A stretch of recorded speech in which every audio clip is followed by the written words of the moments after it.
한 주 동안 평안하셨죠? 네, 아멘. 말씀대로 날마다 살아가길 힘쓰셨을 우리 성도님이신 줄 믿습니다. 혹시 이런 생각 해보신 적 있습니까? 내가 사랑하는 사람이 잘못을 저질렀을 때 내가 대신 벌을 받았으면 좋겠다. 내가 사랑하는 사람이 아파할 때 내가 대신 아팠으면 좋겠다. 그러나 막상 그 일이 현실이 되면 우리는 두려워지기 마련입니다. 내가 대신 아파야 하고 대신 욕을 먹어야 하고 대신 희생해야 한다면 그건 단순한 감정의 사랑으로만은 감당하기 어려운 문제이기 때문입니다. 우리는 종종 누군가를 위해 기도한다고 말을 하지만 그 기도가 정말 그 영혼을 위한 간구인지 아니면 내 마음의 불편함을 덜기 위한 위로인지 가만히 들여다보면 헷갈릴 때가 있다는 것이죠. 그러나 사랑이 깊어질수록 눈물이 많아지고 기도가 진해질수록 내 안에 자아가 조금씩 깎여져 나가는 것을 느끼게 됩니다. 그때 우리는 깨닫게 됩니다. 아, 중보란 결국 나를 태우는 일이구나. 중보기도란 결국 나를 드리는 것이구나 라는 것을 깨닫게 된다는 것이죠. 문학가 톨스토이는 이런 말을 남겼습니다. 진정한 사랑은 상대를 변화시키려 하지 않고 그가 넘어질 때 함께 땅바닥에 무릎을 꿇는 것이다 라고 말했습니다. 모세의 모습이 바로 그러했다라는 것이죠.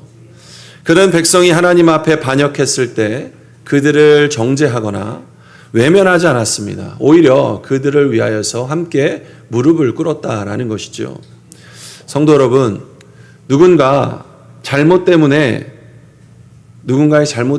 함께 울어본 적이 있으십니까? 누군가 죄로 인해 하나님 앞에 대신 회개해 보신 적이 있습니까? 잘못에 대한 지적과 정죄만 있을 뿐은 아니었는지요. 진정 목놓아 하나님 앞에서 대신 기도해 본 적이 있냐라는 것입니다. 그것은 신앙의 깊은 자리로 들어간 사람만이 드릴 수 있는 기도입니다. 역사를 돌아보면 한 사람의 중보가 공동체를 살린 경우가 종종 있습니다. 2차 세계대전 당시에 독일의 아우슈비츠 수용소라는 곳에서 한 사건이 있었습니다. 한 포로가 탈출을 시도하다가 그만 실패하자 독일 장교는 그만 처벌하는 게 아니라 10명의 사람들을 뽑아서 그를 대신해서 굶기기로 했습니다. 그리고 밥을 주지 않자 그들은 굶어 죽을 위기 가운데 울부짖고 있는데 그때 한 남자의 목소리가 들렸습니다. 저는 아내와 자식이 있습니다. 그때 한 가톨릭 사제가 조용히 앞으로 나왔습니다. 그리고 장교에게 말했습니다. 그를 대신해 제가 들어가겠습니다. 그때 장교는 그 제안을 받아들였고 그는 실제로 굶어 죽었다라고 합니다. 하지만 그로 인해 한 생명이 살아났고 그 남자는 평생 이렇게 말하며 살았습니다. 나는 다른 사람의 죽음 위에 살고 있다. 나는 다른 사람의 죽음 위에 살고 있는 사람입니다. 라고 살아갔다라는 것입니다. 성도 여러분, 우리가 사랑하는 누군가를 위해 그렇게 자신을 내어줄 수 있습니까? 그것이 바로 오늘 본문 속의 모세의 자리라는 것입니다. 출애굽기 32장 32절에는 인류 역사상 가장 깊은 기도 중에 하나가 기록되어 있습니다. 이스라엘이 금송아지를 만들고 타락했을 때 하나님은 그들을 진멸하겠다고 말씀하셨을 때 그 순간 모세는 하나님께 이렇게 기도합니다. 그러나 이제 그들의 죄를 사하시옵소서. 그렇지 아니하오면 원하건대 주께서 기록하신 책에서 내 이름을 지워버려 주시옵소서. 하나님 그들을 용서하지 아니하실 것이라면 저도 그들과 함께 할 것입니다. 사랑하는 성도 여러분, 오늘 이 주일 아침 이 예배 자리에 나온 우리에게 하나님은 같은 질문을 하고 계십니다. 너는 누구를 위해 너 자신을 내려놓고 기도할 수 있느냐? 오늘 저는 이 부분에 대해서 말씀을 전하려고 합니다. 바로 모세가 보여준 그 기도의 길. 그가 절망 속에서 어떻게 하나님의 거룩함을 마주했고 어떻게 사랑으로 하나님의 진노를 향해 나아갔으며 그 속에서 어떻게 그리스도의 그림자를 드러냈는지에 대해서 말씀을 나누도록 하겠습니다. 먼저 모세는 하나님의 거룩 앞에 절망을 맞이한 사람 중에 하나입니다. 금송아지 사건은 단지 우상숭배의 이야기가 아닙니다. 그것은 하나님께서 시내 산에서 그들의 백성을 위해서 언약을 주시는 바로 그때 백성들은 산 아래서 그 언약을 깨트려 버린 사건이라는 것이죠. 언약을 주시는데 밑에서는 언약을 깨트려 버리고 있습니다. 믿음이 무너지는 순간이었다라는 것입니다. 그들은 외쳤습니다. 이것이 우리를 애굽에서 인도한 신이다. 그들의 목소리는 찬양이 아니라 반역의 노래가 되었다라는 것입니다. 하나님을 향해 할 입술은 금송아지를 찬양하고 있었다라는 것이지요. 그 모습을 본 모세가 산에서 내려오며 돌판을 깨트려 버립니다. 그런데 그것은 단순한 분노의 표현이 아니었다라는 것이죠. 하나님과의 언약이 실제로 깨어졌다라고 하는 상징과도 같은 사건이었습니다. 그때 모세는 하나님의 거룩 앞에 인간의 죄가 얼마나 무섭고 또한 무겁고 파괴적인지를 보게 되었다라는 것이죠. 그는 깨달았습니다. 하나님의 자비하심이 개입하지 아니하시면 아무것도 세워질 수 없구나. 이사야가 성전에서 하나님의 영광을 보였을 때 화로다 나여 망하게 되었도다 라고 고백하였듯이 모세 역시 이스라엘 백성들이 화로다 망하였도다 스스로 멸망의 길을 택하였도다 라고 하는 것을 느꼈다라는 것이죠. 그러나 그 절망의 상황을 보았을 때 모세는 절대로 무너지지도 백성들을 포기하지도 않았습니다. 오히려 그는 절망 속에서 하나님이 더 가까이 하심을 또한 하나님께 더 나아가게 됨을 깨닫게 되었다는 것이죠. 죄의 깊이를 직면하면서도 그래도 하나님을 붙잡아야 한다. 그 자리가 바로 하나님의 자비를 구할 자리이다라는 것을 깨달았다라는 것입니다. 그리고 하나님의 진노 앞에서 인간의 선함이나 능력으로는 아무것도 할 수 없다는 깨달음. 그 깨달음이 바로 중보자의 출발점이 된다라는 것입니다. 이렇듯 모세의 절망은 그저 눈물로 끝나지 않았습니다. 그의 마음에서는 새로운 불꽃이 일어났습니다. 하나님의 거룩을 마주하여 무너졌던 그 마음이 이제 하나님의 사랑을 품으며 다시 일어서야겠다. 다시 일어나야 된다. 또한 다시 일어서기 시작했다라는 것입니다. 이때 모세는 놀라운 선택을 합니다. 32절에 하나님 이 백성을 용서하여 주시옵소서. 그렇지 아니하면 제 이름을 생명책에서 지워버려 주시옵소서. 하나님 이 백성은 내 백성이기도 합니다. 이들을 버리신다면 나도 그들과 함께 사라지겠습니다. 이것은 신학적으로 보면 매우 두려운 이야기입니다. 생명책은 하나님의 구원 계획 속에서 생명을 얻은 자들의 이름이 기록된 것이 바로 생명책입니다. 그런데 모세는 거기서 자기 이름을 지워도 좋다라고 말하고 있다라는 것이죠.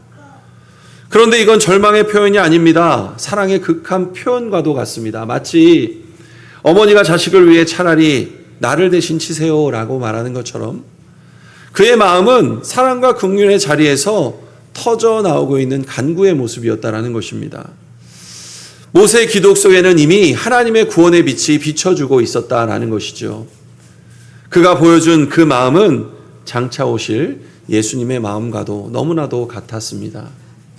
예수님께서 나는 선한 목자라 선한 목자는 양들을 위하여 목숨을 버리노라 라고 하신 것처럼 갈라디아 3장 13절 말씀에 그들을 위하여 내가 저주가 되었다 하신 것처럼 모세의 중보는 자기 생명을 내어놓는 사랑의 모형이 되었다라는 것입니다.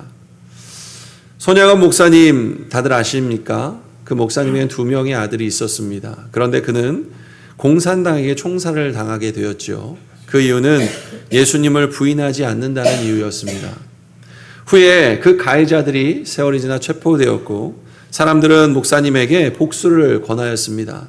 그런데 손양원 목사님은 이렇게 말했죠.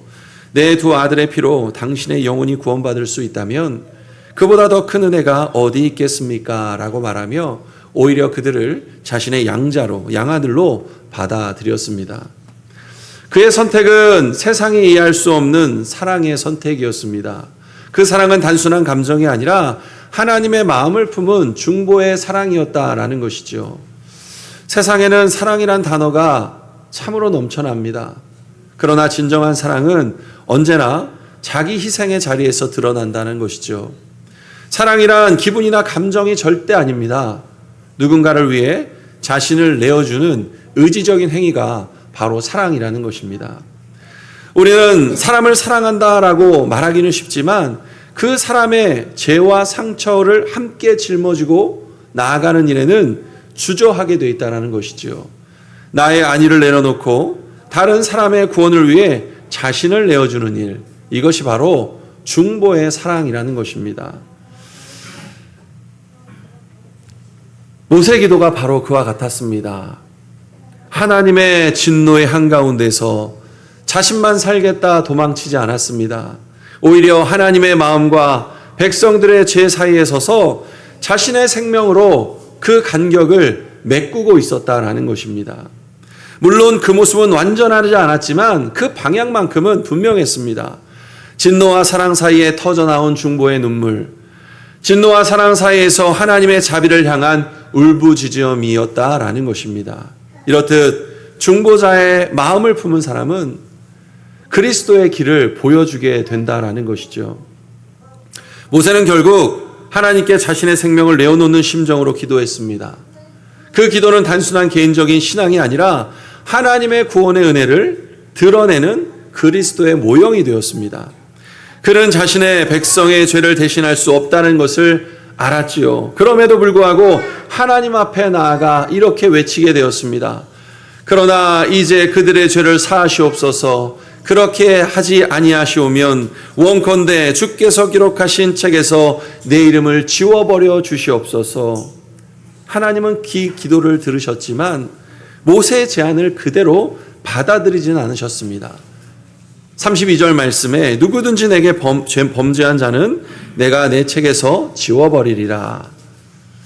물론 이 말씀은 하나님께서 모세의 헌신을 거절하셨다는 뜻은 아닙니다. 죄의 문제는 인간의 헌신으로 해결될 수 없음을 선포하신 말씀이기도 합니다.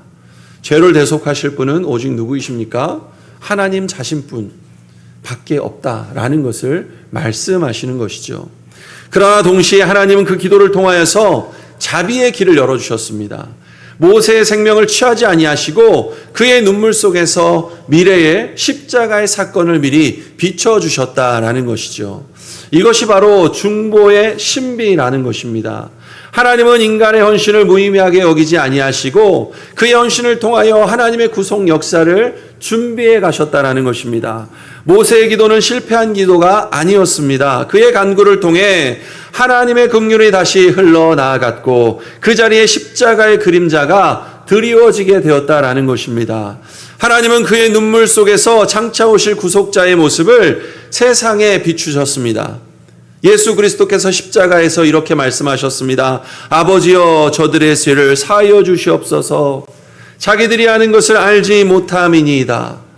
그분은 모세가 감히 바라보기만 했던 기도의 실체를 이루어 버리셨습니다. 모세가 내 이름을 지워주시옵소서라며 생명책에서 지워지기를 원했을 때 예수님은 실제로 생명에서 끊어지는 죽음을 맞이하셨다라는 것입니다. 그가 단 한 번의 순종으로 모든 죄인을 위해 자신을 내어주셨다라는 것입니다. 이것이 바로 복음의 중심입니다. 하나님은 죄를 가볍게 여기지 아니하시지만 그분의 사랑은 그 죄인을 끝까지 품고 나아가십니다. 그리고 모세는 그 자리를 먼 훗날 십자가에 완성될 하나님의 사랑의 형태로 미리 본 사람이 바로 모세였다라는 것입니다. 하나님의 진노와 자비 사이에 서서 자신의 생명을 걸고 하나님의 마음을 붙잡은 사람. 그의 기도는 단순한 감정의 열정이 아니라 하나님의 마음을 미리 체험한 영적 자리였다라는 것이죠. 모세는 그리스도의 그림자 속을 걸었던 중보자였고 그의 눈물은 장차 그리스도의 피로 완성될 구속의 길을 예고하였습니다. 오늘 우리가 드리는 기도도 이와 같습니다. 우리는 누군가를 살릴 수 있는 능력이 없습니다. 그러나 우리의 눈물과 헌신을 통해 하나님은 여전히 자비의 문을 열고 계시다라는 것입니다. 하나님은 모세의 중보를 통해 이스라엘을 살리셨고 그리스도의 십자가를 통해 우리를 살리셨습니다. 그리고 지금 하나님은 우리를 부르십니다. 누가 내 마음을 품고 이 시대를 위해 울어줄 자가 있느냐? 누가 내 마음을 품고 자녀들을 위해 울어줄 자가 있느냐? 사랑하는 성도 여러분, 오늘날 교회는 다시 이 생명책 앞에 세워져야 합니다. 세상은 여전히 금송아지를 만들고 사람들은 여전히 하나님의 영광보다 눈앞의 쾌락과 안정을 추구하며 나아갑니다. 그러나 하나님은 지금도 한 사람을 찾고 계십니다. 에스겔서 22장 20절 말씀에 이 땅을 위하여 성을 쌓으며 성 무너진 데를 막아서서 나로 하여금 멸하지 못하게 할 사람을 내가 그 가운데서 찾다가 얻지 못하였으므로 라고 말씀을 합니다. 하나님께서 기도하며 중보할 사람을 찾으셨다라는 선언입니다. 그런데 찾지 못했다. 그들이 도대체 어디 있느냐? 즉 하나님은 심판보다 중보 기도자를 기다리시는 분이시라는 것입니다. 중보자를 찾고 또 찾고 계시는 분이시다라는 것입니다. 죄와 진노 사이에서 자기 유익을 넘어 기도로 서 있는 그 중보자를 찾고 계신다라는 것입니다. 그 사람이 바로 교회라는 것을 기억하시길 바랍니다. 교회가 모세와 같은 중보자의 마음을 잃어버리면 예배는 더 이상 하나님께 드리는 헌신이 아니라 내가 얻는 위로로 바뀌어버린다라는 것입니다. 그때 교회는 하나님께 나아가는 공동체가 아니라 나를 만족시켜줄 공동체의 자리에 머물러 버린다라는 것이죠. 결국 우리는 예배 공동체가 아니라 소비하는 집단으로 변질될 수밖에 없다라는 것입니다. 예배가 헌신이 아닌 서비스로, 기도가 눈물이 아닌 욕으로 바뀔 때 교회는 더 이상 하나님의 임재를 담을 수 없는 곳이 되어버립니다. 그러나 우리가 누군가를 위해 울고 용서를 구하고 그 영혼을 위해 차라리 내 이름이라도 지워졌으면 좋겠다라는 마음으로 기도한다면 그때 세상은 복음을 다시 바라보게 될 것입니다. 모세는 지옥이 두렵지 않았던 것이 절대 아닙니다. 그는 하나님을 더 사랑했기 때문에 자기 자신보다 하나님의 백성을 선택했던 것입니다. 그의 기도는 나는 살고 싶지가 않습니다 라는 것이 절대 아닙니다. 하나님, 당신의 사랑이 그들을 살리게 하시옵소서 라고 하는 사랑의 외침이었다라는 것이죠. 오늘 우리도 그 마음을 회복해야 합니다. 가정에서, 교회에서, 세상에서 하나님의 진노와 죄의 현실 사이에 서서 눈물로 기도하는 사람, 그것이 오늘 모세라는 것을 기억하시길 바랍니다. 하나님, 그들의 죄를 사하시옵소서. 그렇지 않으면 저를 생명책에서 지워주시옵소서. 그 기도가 여전히 하늘을 울리고 있음을 기억하시길 바랍니다. 그리고 그 기도는 지금 이 시대의 교회를 살리고 살릴 수 있는 불씨가 된다라는 것을 믿으시기를 간절히 바랍니다. 네, 기도하겠습니다. 하나님